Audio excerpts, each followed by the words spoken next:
الحمد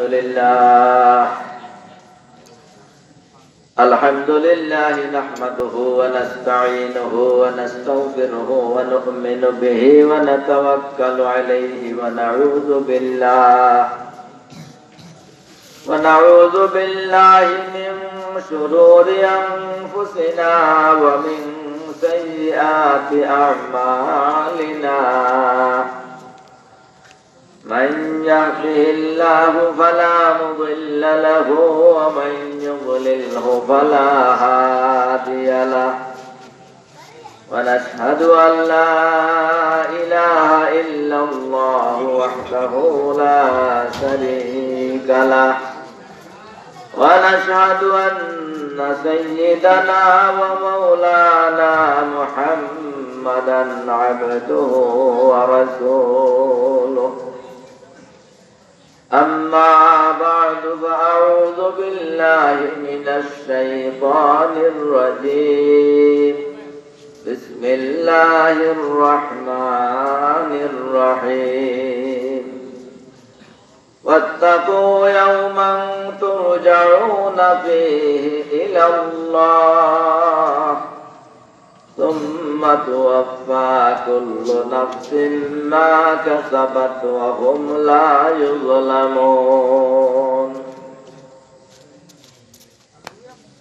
وعن أنس بن مالك رضي الله تعالى عنه قال: قال رسول الله صلى الله عليه وسلم: يتبع الميت ثلاثة فيرجع اثنان ويبقى معه واحد يتبعه أهله وماله وعمله فيرجع أهله وماله ويبقى عمله.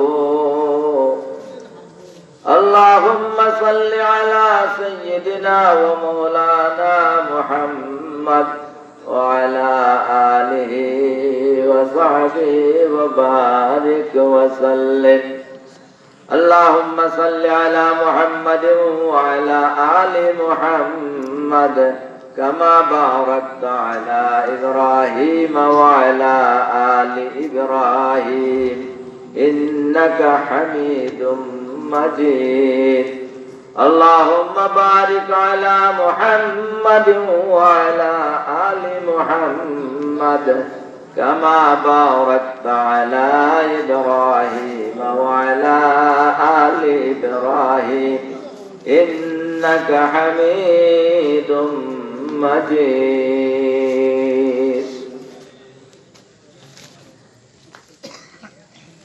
نهاية قابل احترام जनाब सदर इजलास, उपस्थित बुजुर्गान दीन,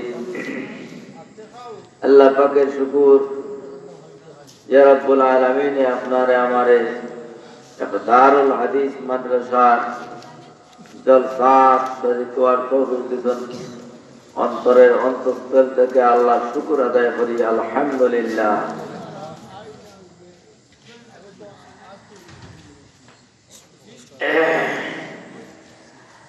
আমি আপনাদের সামনে কোরআনে কারীম এর একটা আয়াত এবং রাসূলের আহাদিসের মধ্যে থেকে একটা হাদিস তেলাওয়াত করছি। মুখতাসার সময়ের ভিতরে এর মুখতাসার ব্যাখ্যা আপনাদের সামনে পেশ করার চেষ্টা করব ইনশাআল্লাহ। ওমা তাওফীক ইল্লা বিল্লাহ। ভাই দোস্ত বুজুর্গ, আমাদের আসল বাড়ি কোথায় বলুন দেখি? আসল বাড়ি কবরিস্তান কেউ কইরা আসল বাড়ি আমাদের বেহেশত। এটা তো জানিয়ে রাখার জন্য আমাদের মূল বাড়ি বেহেশত। আমাদের বাবা আর মা আদম হাওয়ার বাড়ি কোথায় ছিল? বেহেশতে। কোনো কারণবশত দুনিয়া আসা হচ্ছে, তাই আমরা বাবার বাড়ি এখানেও, ছেলের বাড়ি মেয়ের বাড়িও সেখানে। বাবার বাড়ি থেকে মানুষ বাইরে যায় সকালে কালীগঞ্জের বাজারও ব্যবসা, কেউর দক্ষিণগঞ্জের বাজারও ব্যবসা, কেউর টাউন সিলেট ব্যবসা, বিভিন্ন জায়গায় ব্যবসা করে। বিকালে আবার ফিরিয়া বাবার বাড়ি খায়। এইভাবে আমাদের আপনার বাবার বাড়ি বেহেশত, দুনিয়াতে ব্যবসার কেন্দ্রস্থল, কর্মস্থল, এটার নাম কর্মস্থল। আমাদের নাম হইল কর্মী, আমাদের জীবনের নাম হইল কর্মজীবন, দুনিয়ার নাম কর্মস্থল। যেভাবে আপনার দোকান খালিগঞ্জ হইল আপনার কর্মস্থল খালিগঞ্জ, তদ্রূপ আল্লাহ পাকে আপনার আমার এই দুনিয়ার মধ্যে একটা কর্মস্থল কর্মী হিসাবে পাঠাইছেন। রুজি রোজগার করিয়া যেভাবে দোকানদার বিকালে বাবার বাড়ি যায়, আমরাও এই দুনিয়ার রুজি রোজগার করিয়া শেষ পর্যন্ত আসল বাবার বাড়ি ব্যস্ত যাইতাম। এইটা আছে নাকি? আর কোনো অনুযায়ীটা পেট ছাড়া সব ব্যস্ত যাইতাম। মাঝখানেও মানুষ যায় ব্যবসা, ফিরিয়া বিকালে রাত বাড়ি। এইভাবে দুনিয়ার ব্যবসা পাইছি আমরা। আখিরাতের ব্যবসার জায়গা এটা, এখানে স্থায়ী ভাবে থাকার জায়গা নাই, দোকানও স্থায়ী থাকে না। ব্যবসা করিয়া বাজার যত সময় অত সময় করিয়া বাড়ি দিই। এই দুনিয়া স্থায়ী থাকার জায়গা নাই, স্থায়ী থাকার জায়গা হইল বেহেশত। এটাই হইল কর্মস্থল। কর্মস্থল মানুষ সব সময় থাকে না। जगह भी लगाने की दुनिया नहीं है, ये इबरत की जा है, तमाशा नहीं है। এই দুনিয়াতে আমরা একদিন ছিলাম না, বর্তমানে আছি, আর একদিন এই দুনিয়া কর্মস্থল ছাড়িয়া যাইনি। আল্লাহ পাকের যে উদ্দেশ্যে আপনারে আমারে পাঠাইছি, এই উদ্দেশ্যের মধ্যে যদি আমরা থাকি তাহলে আমাদের জীবন কাজর লাগবে, আমাদের কদর হইব। ওই বাল্বটা বানাইছে যে কোম্পানি, এক উদ্দেশ্য দিয়ে বানাইছে। এটা উদ্দেশ্য আলো দেওয়া। যতদিন আলো দিব এটার দাম আছে আপনার আমার কাছে। ময়লা লাগলে এটা পরিষ্কার করে রাখবো, পরিষ্কার করে রাখবো, এটার কদর আছে, দাম আছে। যেদিন এটা ফিউজ হয়ে দিব গিয়া আর মুসিয়া করে রাখবা না, ডাস্টবিনে বলাইবা এড়া আমরা হালো দেখি ঘুমাইছে না, এটা ব্যবহারের উপযোগ রয়েছে না, এটারে ভালো বলে। প্রত্যেক জিনিস যে কোম্পানি একটা উদ্দেশ্য নিয়ে পয়দা করে। মাইক পয়দা করছে কি, মাইক আবিষ্কার করছে এটা আওয়াজ দিত। যেদিন এটা নষ্ট হয়ে যাবো মেশিন নিয়ে আর আওয়াজ দিত না, এটা ব্যবহার উপযোগী নেই বলে। তদ্রূপ আপনারা আমার আল্লাহ পাকে একটা উদ্দেশ্য দিয়ে পয়দা করছে, সেটা আল্লাহ পাকে কোরআনে কারীমের মধ্যে ঘোষণা করা, মা খালাকতুল জিন্না ওয়াল ইনসা ইল্লা লিয়াবুদুন। আল্লাহ পাকের উদ্দেশ্য হলো আমাদের জন্ম দেওয়ার, সৃষ্টি করার উদ্দেশ্য আল্লাহর ইবাদত বন্দেগী করা। লাইট বানানোর উদ্দেশ্য কোম্পানির আলো দেওয়া, মাইক বানানোর উদ্দেশ্য কোম্পানির আওয়াজ দেওয়া। আমাদেরকে বানানোর আল্লাহর উদ্দেশ্য আল্লাহর ইবাদত বন্দেগী করা। যেদিন লাইটে আলো দিব না ডাস্টবিনে উপযোগী, যেদিন মাইকে আওয়াজ দিব না ডাস্টবিনে উপযোগী, মানুষ যেদিন আল্লাহর উদ্দেশ্য ছাড়িয়া আল্লাহর ইবাদত বন্দেগী ছাড়িয়া যাইব, তখন সেও জাহান্নামের উপযোগী। আর ব্যবহার যারা তার জাহান্নামে নিত্য করো, খালো লাই দেওয়া।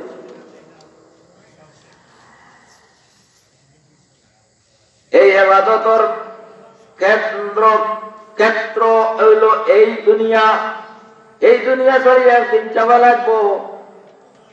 ঘুরে ঘুরে ব্যস্ত যাইতাম সবে হয়েছি, কিন্তু ব্যস্ত যাওয়া যাইতে গেলে অনেক দূরের রাস্তা, বহু দূরের রাস্তা। রাস্তার অনেকটা স্টেশন আছে,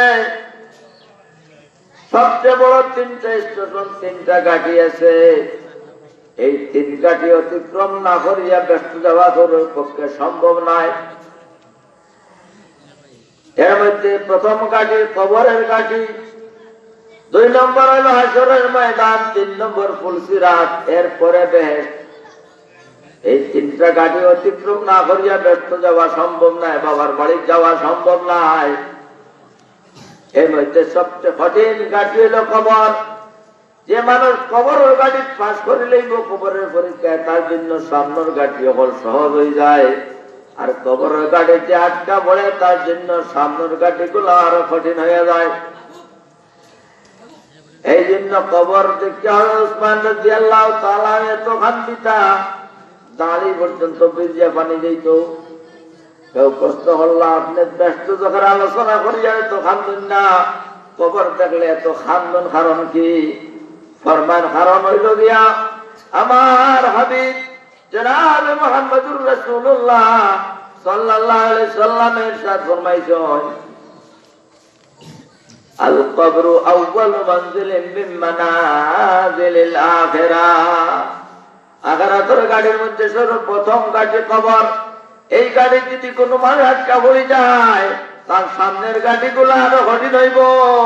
এই জন্য আমার ভয়, আমি কবর দেখলে এই কারণে কান্দি। কবরও আমি যদি পাস করি না, আটকা পড়ে যাইতে আমারও ভয় নাই, এই জন্য আমি এত বেশি কান্দি।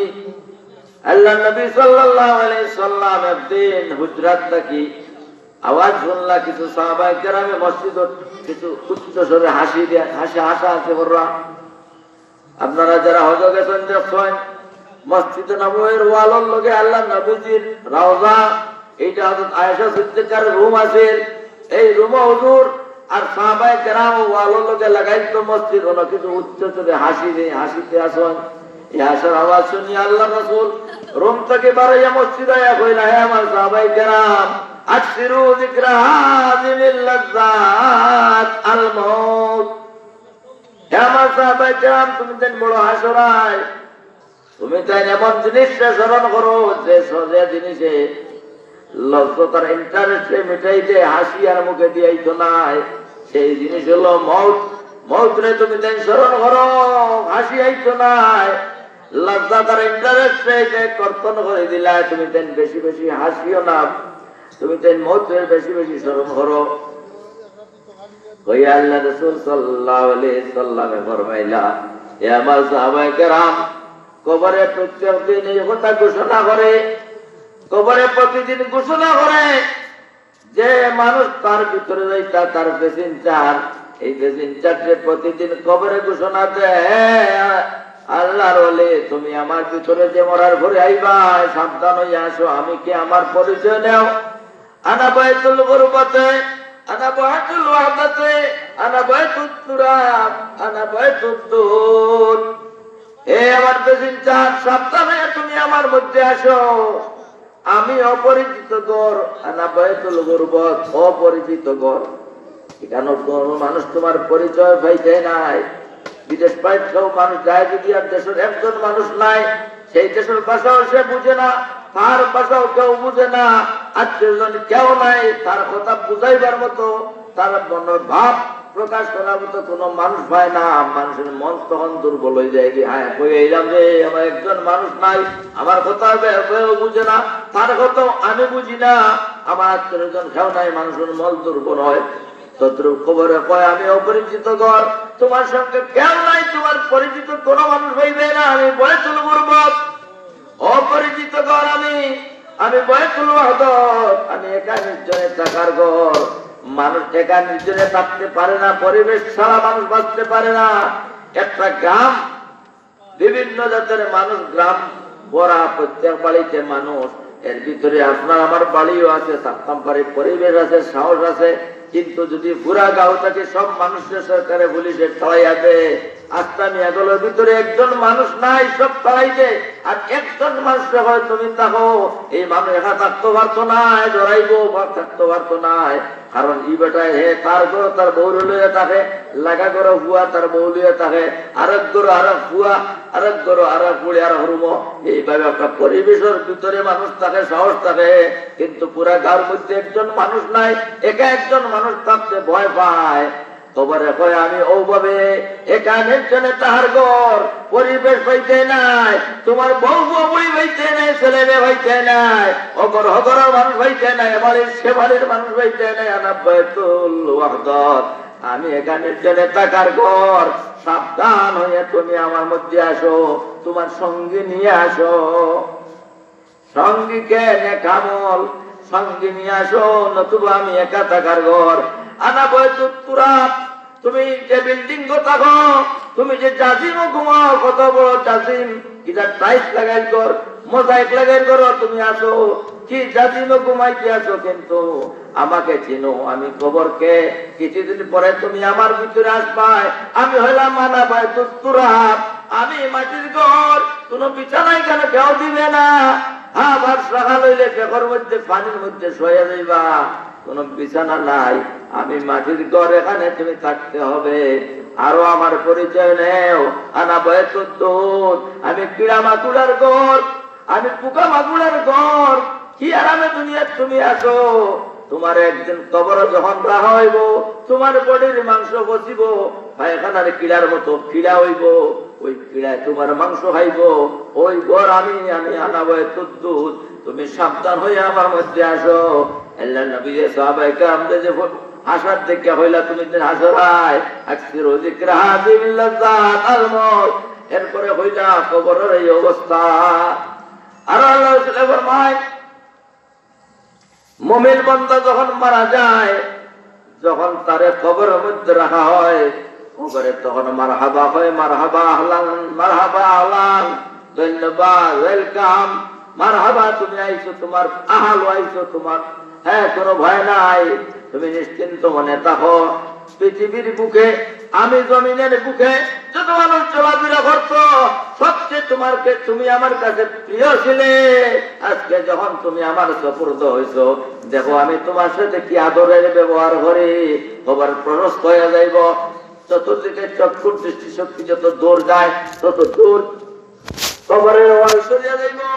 আয়ানুরের বাতি চালানো হবে, বেহেশতের বিছানা হবে, সব ধরনের বেহেশত রাইস আরাম কবরে পৌঁছে যেতে হবে। আমি কবর, তোমার সব ধরনের ব্যবস্থা এখানে আছে। পক্ষান্তরে কোন কাজের বেঈমান মারা গেলে তার কবরে হয় তুমি আমার ভিতরে আইছো, দুনিয়ার চলাফেরা করছো, তুমি কত নাফরমানি করছো আমার বুকুর উপরে, জিনা করছো আমি সহ্য করছি, তুমি চুরি করছো আমি সহ্য করছি, সারা রাত ঘাস মারছো আমার বুকুর উপরে বইয়া আমি সহ্য করছি, জুয়া মারছো আমি সহ্য করছি। আজকে যখন তুমি আমার বুকুর ভিতরে আইছো, আমি প্রতিশোধ নিমু, আমি কে তোমাকে চিনাইমো, হইয়া কবরে এমন চাপা দিব, দুই হাত আল্লাহর রাসূলে এক হাতের ভিতর আপনার হাত ঢুকাইয়া দেখাইলা সাহাবায়ে কেরামে, এইভাবে আঙ্গুল যাবে ঢুকছে, এক সাইডের ফাতিয়া আর এক সাইডের ফাতিয়ার ভিতরে ওবে ঢুকবো, এমন চাপা দিব কবরে। কবরে তো কঠিন কাঠি, সবচেয়ে কঠিন কাঠি কবর। আমরা তো আগে কইছি ব্যস্ত যাইতাম, কিন্তু ব্যস্ত যাইতে গেলে কতদিন লাগবো? এখানে সর্বনিম্ন হিসাব হইল 1,20,000 বছর। এর আগে কেউ ব্যস্ত যাইতে পারত না, সর্বনিম্ন হিসাব। অর্থাৎ দুনিয়ার সর্বশেষ মানুষ, যার পরে আর কোন মানুষ থাকতে নাই, কিয়ামত হইব, ওই মানুষ মারা যাওয়ার পরেও 40 বছর পর্যন্ত, 40,000 বছর সে কবরে থাকা লাগবো, তারপরে কিয়ামত হইব। এর আগে কিয়ামত হইতো নাই, 40,000 বছর কবরে থাকা লাগবো। সর্বশেষ মানুষের যদি 40,000 বছর থাকে, যত আগে যেন মরবা এন লামিয়াত আরো বাড়িব না। আদম আলাইহিস সালাম কোন জমানাত মরছে, থান কত কোটি বড় হইব গিয়া।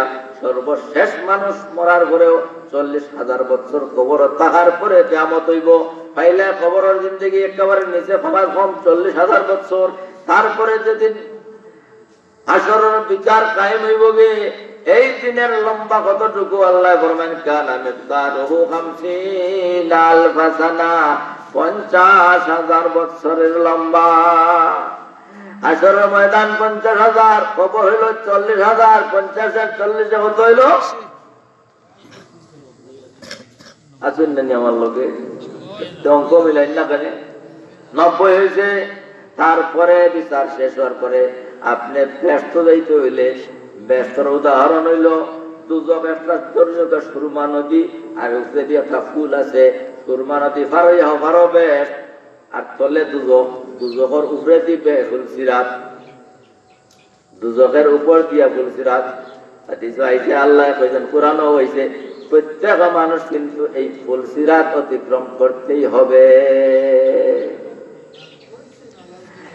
জাহান্নামের উপর দিয়া ফুলসিরাত পার হইয়া গিয়া পেশ হইতা, এই ফুলসিরাত পার হইতে কতদিন লাগবো?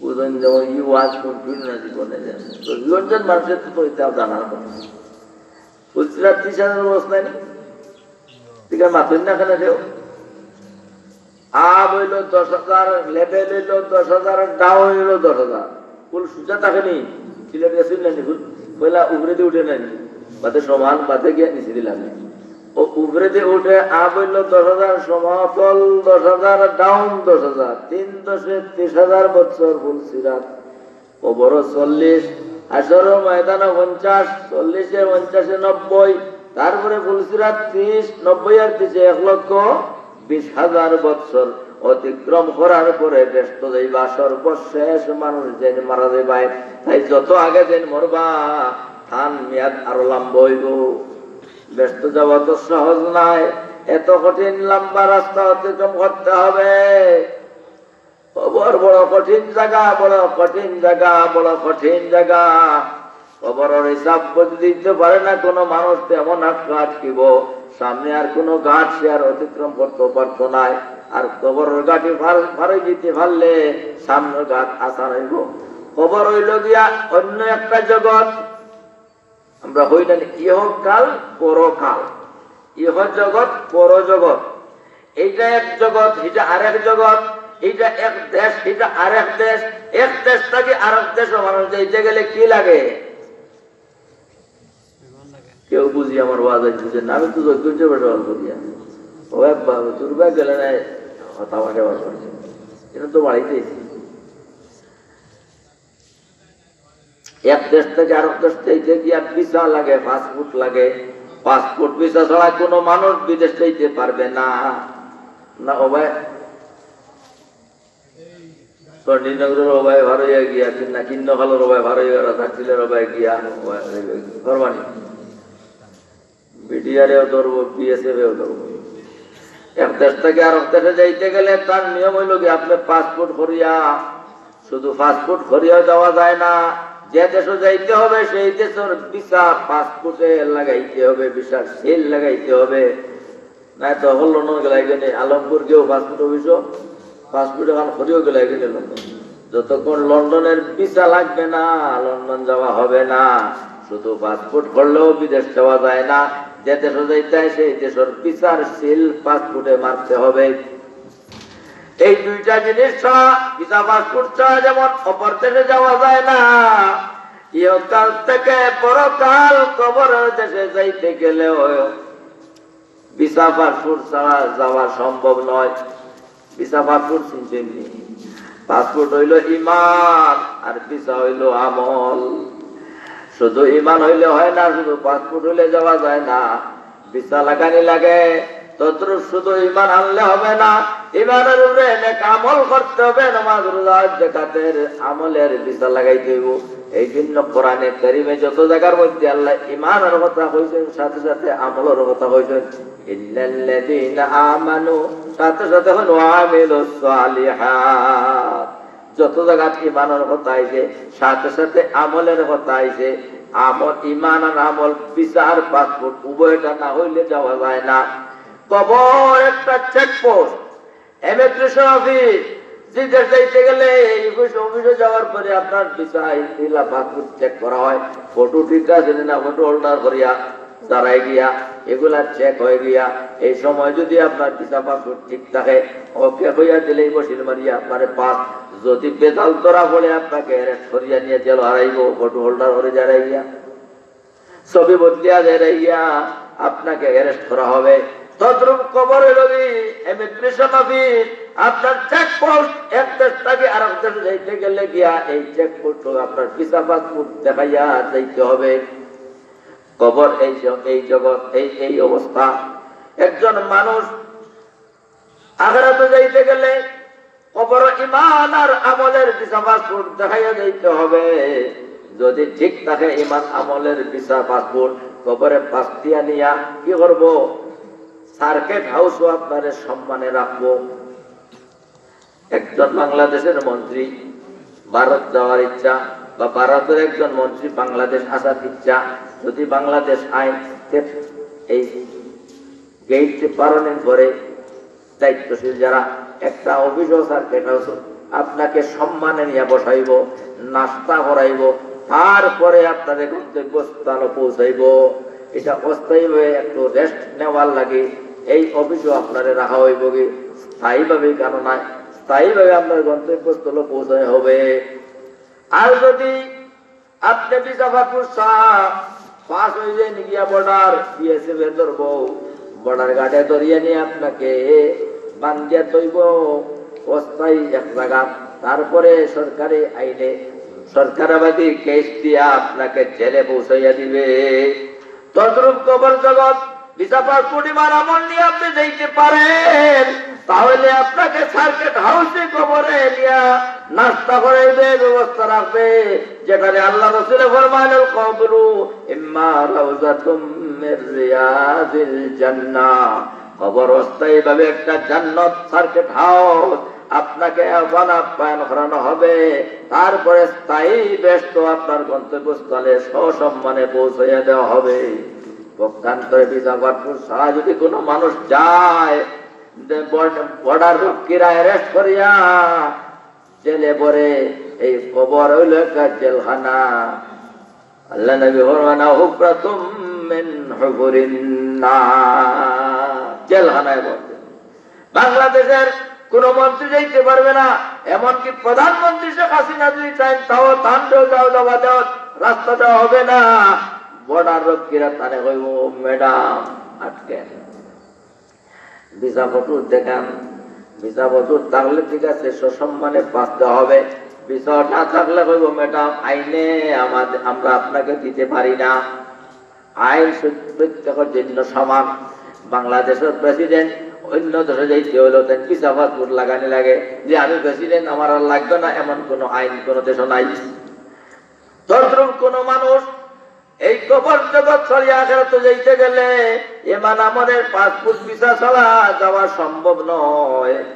এই জন্য আল্লাহ রাসূল ফরমান মা ফাতেমা রাদিয়াল্লাহু তাআলা আনহারে, ইয়া ফাতেমা তানকিদি নাফসাকে মিনান নার, মা ফাতেমা গো তুমি আমি নবীর মেয়ে এই দাবি করিও না যে আমি নবীর মেয়ে, তোমার জন্য ইমান আমলের প্রয়োজন নাই, তোমার বুঝি ভিসা পাসপোর্ট লাগবে না, আমি শেখ হাসিনার ছেলে, আমার লাগে ভিসা পাসপোর্ট লাগতো না, এমন দাবি জয় সাহেব কথাবার্তা নাই।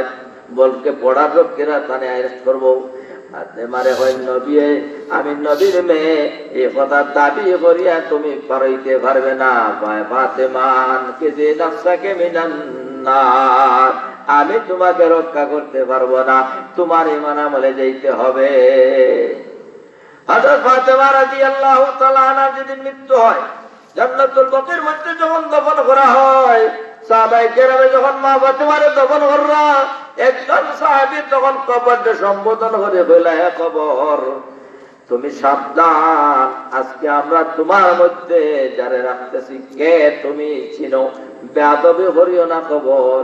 আল্লাহ নবী রাহমাতুল লিল আলামিনের কলিজার টুকরা মা ফাতেমারে রাখিয়ার কবর সাবধান, বেয়াদবি করবে না, ও কবর সাবধান, তোমার মধ্যে কারে রাখিয়ার চিনো, শেরে খুদা হযরত আলী রাদিয়াল্লাহু তাআলা স্ত্রী ফাতেমারে রাখিয়ার কবর সাবধান, বেয়াদবি করিও না।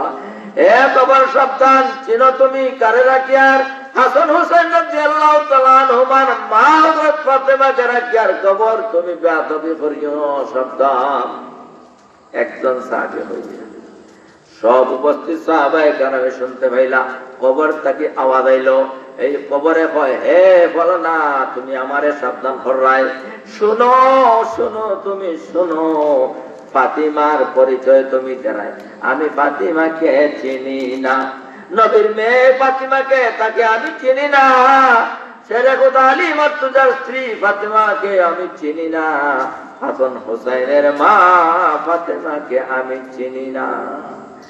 অথচ ফাতিমাকে সাইয়্যিদাতুন নিসাই আহলিল জান্নাহ, আল্লাহ নবী ফরমান আমার ফাতেমা জান্নাতের সব মহিলাদের নেত্রী সরদারনি হবে, সাইয়্যিদাতুন নিসাই আহলিল জান্নাহ, আমার ফাতেমা সাইয়্যিদা শাবাবে আহলিল জান্নাহ, শুনুছেন জান্নাতের জওয়ান জওয়ানদের নেতা হবেন, সরদার হবেন, সেই দুই সরদারের মাথা ফাতেমা। এত দামি ফাতেমা, কিন্তু কবরে হইল সাবধান, আমি ফাতিমাকে চিনি না, আমি দেখবো ফাতিমার ভিসা পাসপোর্ট ঠিক আছে কিনা। ফাতেমার ইমান আমলের ভিসা পাসপোর্ট ঠিক থাকলে সুসম্মানে আমি বিদায় দিব, রাস্তা দিব। যদি ফাতেমার ইমান আমলের ভিসা পাসপোর্ট থাকে না, আমি ফাতেমাকে হাসির করব না। এই বুঝলেন আপনার আমার অবস্থা কেমন হবে? এই হলো কবর জগৎ। এই কবর জগতে যাইতে গেলে বড় সাবধান হইয়া যাওয়া লাগবো। দুনিয়াটাকে নেক আমলের বোঝা নিয়ে যাইতে হইব, সঙ্গে নিয়ে যাইতে হইব, বাতি নিয়ে যাইতে হইব, অন্ধকার কবরের আলো নিয়ে যাইতে হবে। একা থাকার ঘর কবরে সঙ্গে নিয়ে যেতে হবে, সঙ্গে হইল নেক আমল, ইমানের বাতি নিতে হয়ে নিয়ে যাইতে হবে। দুনিয়ার কিছু মানুষ আছে শুধু মাল জমাইতে থাকে, মাল মাল মাল, আখিরাতের কোনো ফিকির নাই, কবরের কোনো চিন্তা নাই, নামাজ নাই, রোজা নাই, কিছু নাই, খালি ব্যবসা বাণিজ্য রোজগার, চুরি ডাকাতি হারমাদি, খালি মাল জমাইতে আছে মাল। এটা বড় বোকামি। যে মানুষ মালের পেছনে থাকে বড় বোকা। আল্লাহ নবী ওই মাইসয় মাল্লা আদ-দুনিয়াউ দারু মান লা দারা লাহু ও মালু মান লা মাল লাহু ওয়ালা ইয়াজমাউ মান লা আকালা লাহু। ওই মানুষের দুনিয়া দুনিয়া দুনিয়া হয়, দুনিয়া ওই মানুষের ঘর, মাল্লা দারা লাহু, যার আখিরাত বেহেশতে ঘর নাই। মালু মানে মালা মাল আল্লাহ, দুনিয়ার মাল ও মানুষ যার আখিরাতে মাল নাই। আর দুনিয়া ও মানুষের জমা করে মানলা আকল আল্লাহ, যার কোনো আকল বুদ্ধি নাই। আখিরাতে আখিরাতের রুজি সঞ্চার করেছে সে হলো বুদ্ধিমান, আর যে আখিরাত বাদ দিয়ে খালি দুনিয়া দুনিয়া জমায় সে হলো বোকা মানুষ। এই জন্য যে মানুষ আখিরাত সহায় খালি দুনিয়া দুনিয়া করে সে হলো বড় বোকা। পরের মালের হেফাজত করেন, নিজের মালের খবর নাই, নিজের মাল কোনটি আর পরের মাল কোনটি। আল্লাহ রাসূল ফরমান নিজের মাল মাত্র 3টি, তার মধ্যে 2টা অস্থায়ী আর 1টা স্থায়ী মালিকানা, আর বাকি সব পরের মাল। লক্ষ লক্ষ টাকার ব্যাংক ব্যালেন্স, গাড়ি বাড়ি গাড়ি মিল ফ্যাক্টরি ইন্ডাস্ট্রি সব পরের, মাত্র 3টি নিজের, তোর মধ্যে 2টি অস্থায়ী আর 1টি হইল স্থায়ী। 3টি কি কি? ইয়াকুলু ইবনু আদম মালি, বনি আদম, আদম সন্তান বলে আমার মাল, আমার বাড়ি, আমার গাড়ি, আমার মিল ফ্যাক্টরি, আমার ইন্ডাস্ট্রি, আমার ব্যাংক ব্যালেন্স আমার বলে দাবি করে। নবী বলেন মিথ্যা দাবি করে, মিথ্যা দাবি, এগুলা তার মাল নয়। ইয়াকুলু ইবনু আদম মালি ওয়া হাল লাকা ইয়া ইবনা আদম ইল্লা মা আকালতা ওয়া আফনাইতা আও লাবিস্তা ফা আবলাইতা আও তাসাদ্দাকতা ফা আমজাইতা। এই 3টি হইল তোমার, তোর মধ্যে 2টি অস্থায়ী। 1 নম্বর হইল যা খাইলাই নিজের জানরে দিলাই, মোটা একটা রোগ কিনিয়া মজা মজা করে খাইলাই, খালি করিয়া জানরে দিলাই, ওটা তোমার। অনেক মানুষকে 1000 টাকা করতে যাও, মাছে গো বড় আনিয়া কিনে খাইতো না, বকি সে জানরেও দিল না। যে জানরে দিল জানলো ও কিছু একটা মাল নিজে হুক করলাম, কিন্তু এটা সকালে বাথরুমও না থাকবো, এটা সবসময় রোগটা সকালও বাথরুমও হইলে ওটা অস্থায়ী, অস্থায়ী লাগে ভাই যায় মজা, আর বাদে বাথরুমও। 2 নম্বর মা লাবিস্তাফা আবলাইতা, একটা বালা কাপড় কিন দিলাই, দামি একটা কাপড় কিন দিলাই, জানরে আরাম দিলাই, শরীরে আরাম দিলাই, একটা শীত কালাইছে গিয়া চুয়াটার কিন দিলাই, জানটারে আরাম দিলাই, ও তুমি মনে করলে তোমার মাল খামলা খাইলাই, নিজের জানকে আরাম দিলাই, কিন্তু 1-2 বছর বাদে এটা বাড়ি যায়, অটোটা ভালো বাড়াই দিলাই। লাবিস্তাফা আবলাইতা, যাই হোক আউটও থাকি মানুষের তো ফায়দা উঠাইলো, কিন্তু অস্থায়ী। 1-2 বছর পরে এটা ব্যবহারের উপযোগী থাকে না, ফলাইলে এই 2টা অস্থায়ী। যা খাইলো বাথরুমও, যা ফেললো পচাইয়া খালো ফলাইলো, আও 2টা অস্থায়ী। আর একটা মাল মানুষের স্থায়ী সম্পদ, মা তাসাদ্দাকতা ফা আমজাইতা, যা মসজিদ মাদ্রাসায় চাঁদা দিয়া গেলায়, যা এতে মিসকিনরে দিলাই, গরিব গুরাবারে দিলাই, জনসেবায় খরচ করলাই, মাত্তা আমজাইতা, এগুলা তুমি চিরস্থায়ী, তুমি আল্লাহর ব্যাংক জমা রাখলাই, ওইটা তোমার স্থায়ী মালিকা, এটা তুমি আখিরাতে পাইবে। ও মা তুকাদ্দিমু লিআনফুসিকুম, আল্লাহ পাকে ফরমায় যা তুমি তোমার জন্য আখিরাতের লাগি পাঠাইবে, আখিরাতের ব্যাংক তৈবাই, এগুলো আল্লাহর কাছে তুমি সংরক্ষিত হইবে। তাজিদুহু ইনদাল্লাহ, বুদ্ধিমান মানুষ যে তার আখিরাতের সঞ্চয় করে, আর বুকা হইলো যে দুনিয়া খালি কামায় আখিরাত বাদ দিয়া, নামাজ নাই রোজা নাই, সারাদিন খালি মেহনত করিয়া মাল জমায়, সব ফালাইয়া খালি আছে কবর যায়। ভাই কবর দেশ বড় কঠিন দেশ, এই জগতে যাওয়া লাগবো গিয়া